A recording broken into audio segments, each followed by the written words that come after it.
Hello दोस्तों, नमस्कार। अगर आप भोजपुरी लोकगीतों का आनंद लेना चाहते हैं तो मेरे चैनल वंशु भोजपुरी लोकगीत को सब्सक्राइब करें और बगल में घंटी के निशान को दबाना न भूलें। कोठा के ऊपर कोठरिया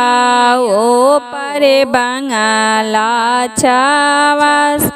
ओ परे बांगाला छावास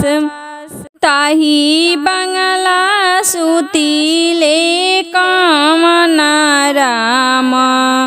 ए सुतल विनुसार ए सुतल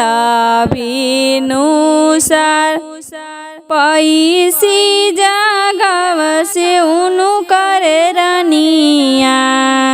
उठी सामी भैले भिनुसार उठी सामी भैले भिनुसार सिर पर के पगिया पलंग पर धैले चली भैले अहिरा दुआर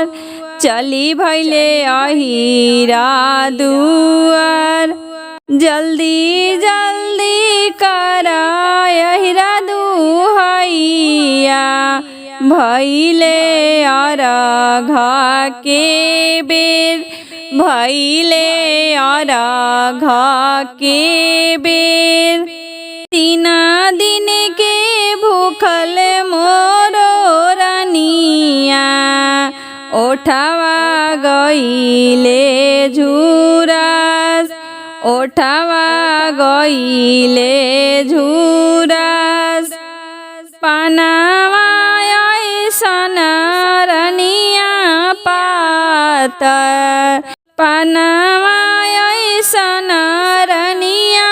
पातर फुलवा ऐसन सुकावार फुलवा ऐसन सुकावार।